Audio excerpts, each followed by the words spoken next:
Un ejército de colosos se alzó para destruir a los dioses, y solo un mortal podía detenerlos. ¿Qué clase de dios necesita la protección de un mortal? ¿Y qué clase de mortal puede sostener sobre sus hombros el destino de los inmortales?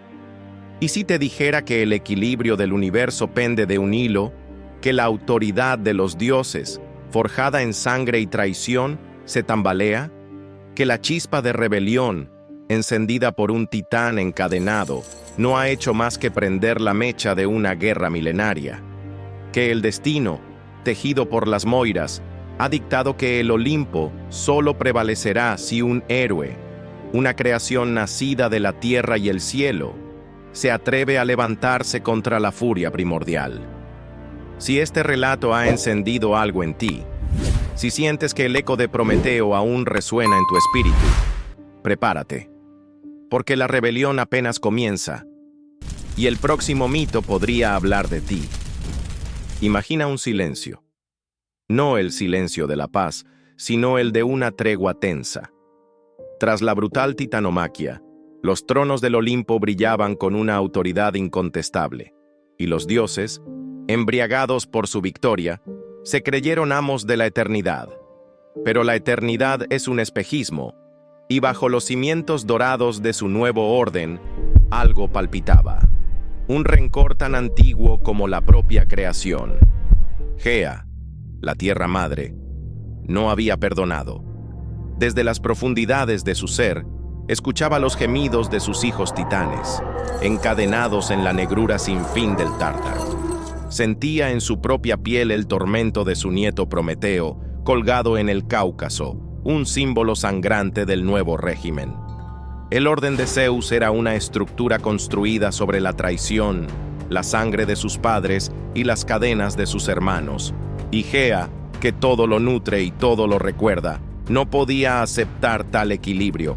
Fue en ese abismo de indignación donde su dolor se volvió creativo.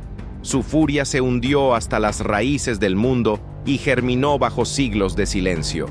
De la sangre divina de su antiguo esposo, Urano, derramada siglos atrás cuando fue mutilado por su propio hijo, Cronos, que aún manchaba la tierra fértil, brotó una estirpe terrible. No era un nacimiento, era una erupción de odio puro. Eran los gigantes, la respuesta furiosa de la naturaleza a la soberbia divina. No pienses en simples hombres de gran tamaño. Imagina la arrogancia de las montañas hecha carne. Cuerpos colosales, primitivos, deformes y sagrados, de fuerza indómita, con cabelleras y barbas hirsutas que parecían bosques muertos. De sus espaldas brotaban serpientes, de sus voces, truenos. En lugar de pies, muchos tenían sus piernas retorcidas en colas de serpientes escamosas que silbaban con furia ancestral. Nacieron ya adultos, ya armados, no con acero forjado, sino con la propia naturaleza como arsenal. Blandían rocas del tamaño de ciudadelas, pinos enteros arrancados de raíz como lanzas y antorchas hechas con robles milenarios en llamas.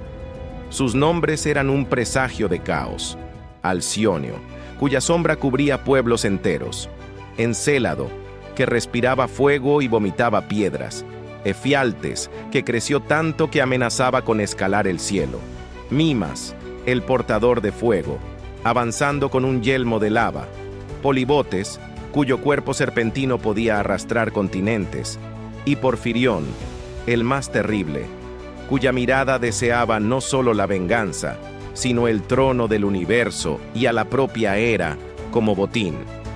Formaban un ejército de colosos cuyo solo paso hacía crujir los continentes. ¿Cuál de estos gigantes crees que fue el más temible? ¿Alcioneo, Encélado o Porfirión? Déjalo en los comentarios. Pero la fuerza bruta no bastaba. Gea, en su astucia primordial, consultó a las Moiras, y lo que oyó cambió las reglas de la guerra. La profecía fue clara: los dioses olímpicos, por muy poderosos que fueran, no podrían vencer a los gigantes por sí solos. Sus rayos, sus tridentes, sus flechas, solo podían herirlos, no matarlos. El Olimpo solo prevalecería si un héroe, un ser nacido del cielo y de la tierra, un mortal con sangre divina, luchaba a su lado. Y ese hombre ya caminaba sobre el mundo. Su nombre era Heracles, aunque otro imperio, en otro tiempo, lo conocería como Hércules. Hijo de Zeus y la mortal Alcmena, nació con una fuerza de la naturaleza envuelta en carne. La propia Hera, consumida por los celos, no esperó a que creciera para intentar destruirlo. Envió a su cuna 2 serpientes venenosas, 2 sicarios reptilianos para silenciar al bebé que ultrajaba su matrimonio. Pero lo que encontraron no fue a un niño indefenso. El pequeño Heracles, con una risa que desmentía su edad, tomó a cada serpiente en sus diminutas manos y con una fuerza que desafiaba toda lógica, las estranguló hasta que sus cuerpos quedaron inertes. Esa fue su primera victoria, la primera prueba de que su poder no era de este mundo, criado entre hombres, pero siempre señalado por los dioses. Dotado de una fuerza incomparable, su vida fue una batalla constante contra la cólera de Hera, que veía en él la prueba viviente de la traición de su esposo. Cada prueba lo forjaba, y cada herida lo acercaba a su destino. Era fuerza, sí, pero también redención y voluntad indomable. Era, sin saberlo, la respuesta al dilema que el cosmos había planteado.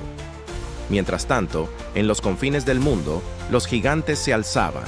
Por cada volcán que rugía, uno de ellos despertaba.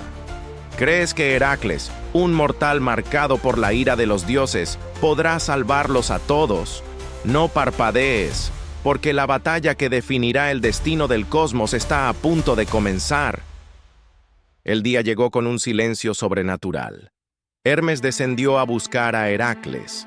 Lo encontró en la tierra de los mortales, cansado pero invencible, llevando a cuestas el peso de sus pecados expiados. Al oír el mensaje del Olimpo, el héroe no dudó, pero su aceptación estaba teñida de amarga ironía. Heracles sabía que al salvar a los dioses, protegía también a los mortales. Pero en lo más profundo, no podía ignorar que estaba entregando su fuerza a quienes lo habían condenado a una vida de sufrimiento. Su batalla no era por ellos, era por todos los que sufrirían si el Olimpo caía. Con esa resolución, subió al monte sagrado no como un súbdito, sino como un igual. Cuando Heracles puso pie en el Olimpo, los dioses lo miraron no como a un inferior, sino como a su campeón. Atenea, la estratega, le entregó su escudo. Apolo le dio un arco y un carcaj de flechas imbuidas con fuego solar. Y Zeus mismo, por primera vez, le habló no como a un bastardo problemático, sino como a un hijo al que necesitaba más que a un ejército. Su mirada era la de un guerrero cuya alma, marcada por el dolor, lo había hecho más fuerte que cualquier inmortal. La batalla comenzó no con una explosión, sino con un temblor. La tierra se partió y del abismo surgieron los gigantes. El cielo se oscureció con sus gritos y los rayos de Zeus se estrellaron contra montañas vivientes. Ares, embriagado de furia, lideraba la carga, pero la profecía se cumplió de la forma más cruel. Los gigantes eran inmortales frente a las armas divinas. Por cada herida, la tierra los sanaba. Por cada caída, volvían a levantarse más fuertes.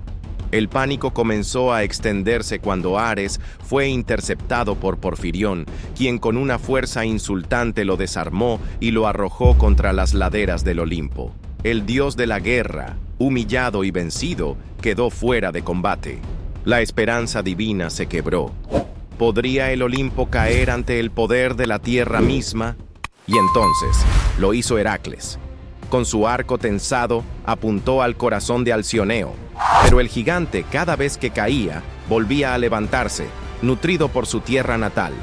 Fue Atenea quien le susurró la verdad. Debía alejarlo de su fuente de poder.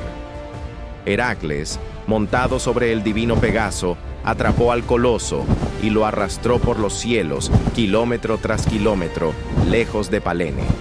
Allí, privado de la protección de su madre, el gigante sintió el frío de la mortalidad. Un solo golpe de la masa de olivo de Heracles bastó para extinguir su vida. La caída del campeón de los gigantes lo cambió todo. Los dioses, inspirados, redoblaron sus fuerzas. La gigantomaquia se convirtió en una cacería divina y mortal. Porfirión, en su soberbia, intentó arrebatar a Hera. Zeus lo paralizó con un rayo y Heracles lo atravesó con una flecha ardiente, sellando la victoria conjunta. La guerra se extendió. Poseidón se enfrentó a Polibotes en una lucha que sacudió el fondo del mar, y finalmente arrojó sobre él la isla entera de Cos, sepultándolo para siempre. Efialtes, que con cada paso creaba un nuevo abismo, desafió a Apolo y a Artemisa. Fue Heracles quien disparó 2 flechas, una en cada ojo. La bestia aulló, cegada, y cayó de rodillas, permitiendo que Apolo le asestara el golpe final. Mimas, el portador de fuego, fue derribado por Heracles, quien se abrió paso entre las llamas, protegido por la impenetrable piel del león de Nemea. Su masa se quebró sobre el cráneo del coloso como el trueno sobre la montaña. Cuando los cuerpos de los gigantes comenzaban a amontonarse como cordilleras de carne humeante, Gea, desesperada, ascendió ella misma por encima de las nubes. Su forma era majestuosa y terrible, la esencia viva del mundo. Su voz hizo que los dioses se cubrieran los oídos. «Destruisteis a vuestros padres», rugió, «y ahora habéis condenado a mis hijos. ¿Quién os coronó sino la sangre?» Por un instante, hasta Zeus dudó. Pero entonces, Heracles dio un paso al frente. No alzó su masa, no habló con arrogancia.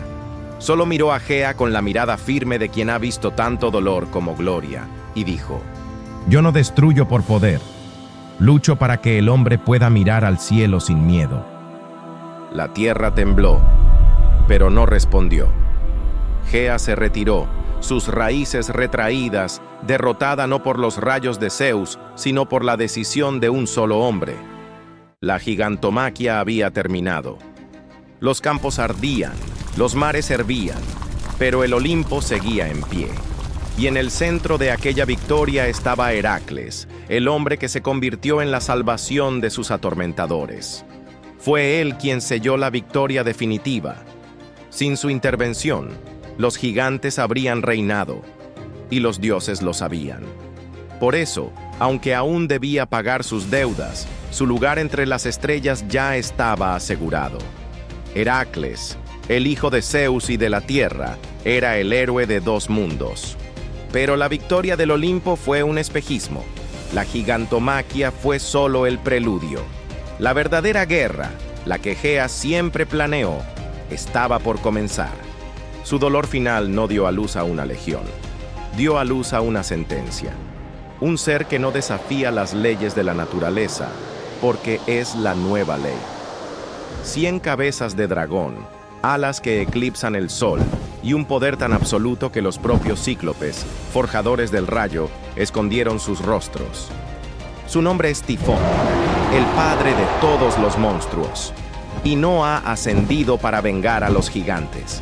Ha ascendido para terminar lo que los titanes empezaron, para recordarle a Zeus que su trono no le pertenece por derecho, sino por tiempo prestado. Y el tiempo se ha acabado. Mientras los dioses celebraban, un nuevo horror ascendía desde las profundidades. Tifón, el monstruo que incluso Zeus teme. ¿Estás listo para su llegada? Si esta crónica de la guerra que casi destruyó el universo te ha dejado sin aliento, demuestra tu lealtad al Olimpo con un like y comparte esta historia para que el heroísmo de Heracles nunca sea olvidado. Si hubieras estado en la gigantomaquia, ¿de qué lado habrías luchado? ¿Los dioses o los gigantes? Prepárate, porque la gigantomaquia solo fue el preludio. El verdadero terror, un horror con 100 cabezas de dragón, está a punto de ascender. Hasta entonces, en templos y titanes,